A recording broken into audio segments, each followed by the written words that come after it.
Bem, alunos, na aula de hoje nós vamos aprender um pouco mais sobre a equação do segundo grau.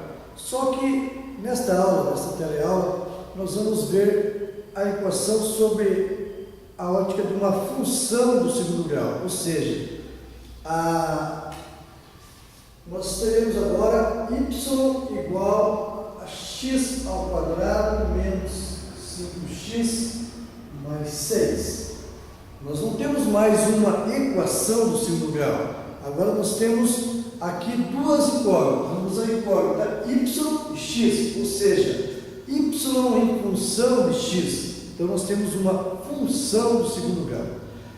E nós vamos aprender então nesta teleaula como representar esta função no plano cartesiano.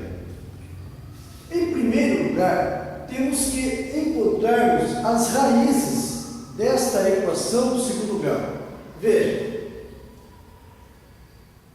A é igual a 1, B é igual a menos 5 e temos que C é igual a mais 6. Delta é igual a B ao quadrado menos 4AC.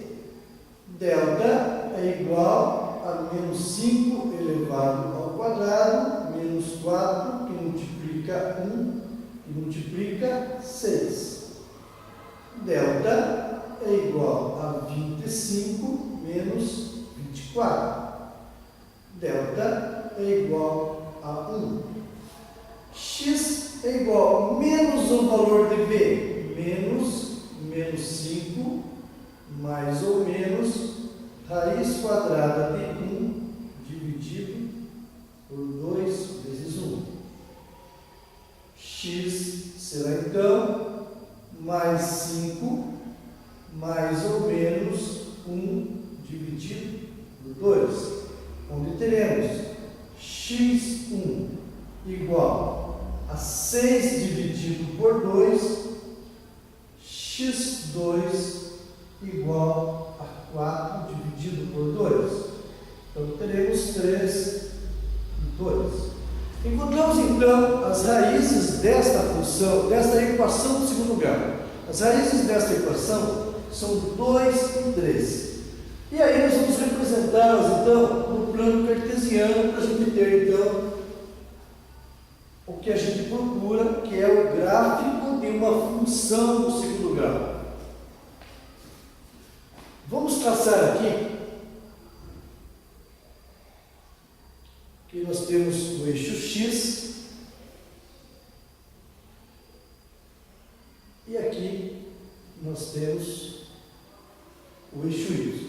O que nós vamos fazer neste momento não seria então um gráfico com medidas, mas sim apenas o que a gente vai chamar de esboço.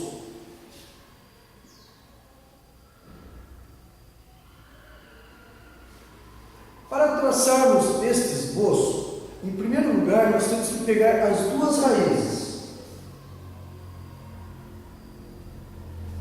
O número 2 e o número 13.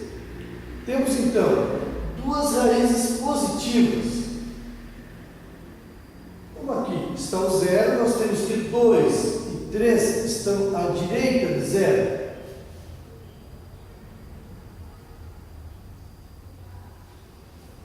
Lembre-se, as raízes são valores de x, portanto, elas devem estar no eixo x. Continuando, nós vemos que esta função ela tem um termo independente que é o número mais 6, ou seja, o valor de c é igual a mais 6. Pegamos esse valor e colocamos ele no eixo y. E nós teremos então aqui o número 6. Veja, o termo independente ele fica sempre no eixo y, que será por ali aonde o desenho gráfico da função ele vai passar então justamente pelo número 6. Em prol, então, desses 3 pontos, nós podemos traçar o que a gente chama de esboço de um gráfico de uma função do segundo grau. Então, nós temos ali as raízes 2 e 3 e o valor de C, que é igual a 6. Ok?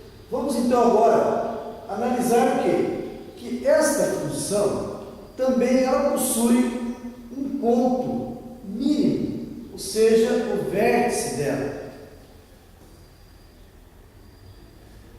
O que é vértice? Vértice é esse ponto mais baixo, onde ela está descendo e agora ela começa a subir. Esse ponto aonde acaba o movimento de descida e inicia o de subida é que nós chamamos de vértice. Nós podemos encontrar essas coordenadas também deste ponto da seguinte maneira.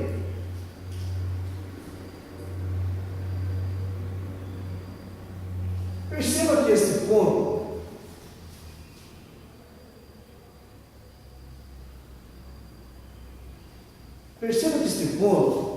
ele divide aquela parábola em 2 partes iguais, porque ele se encontra bem no meio.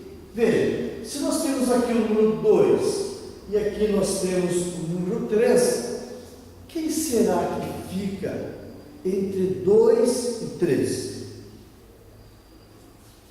Se eu somar 2 mais 3 e dividir por 2, nós encontramos o número 5 dividido por 2, que é igual a 2,5. Então isso quer dizer o quê? Que o ponto que fica no meio entre 2 e 3 é exatamente 2,5. Se quisermos então encontrarmos as coordenadas, ou seja, o valor do y, basta então substituirmos o valor 2,5 em nossa função e iremos encontrar o valor de y, ou seja, as coordenadas do vértice desta função. Ok? Espero que nesta teleaula você tenha compreendido como fazer o esboço de um gráfico de uma função do segundo grau. Até mais, até a próxima teleaula. Tchau!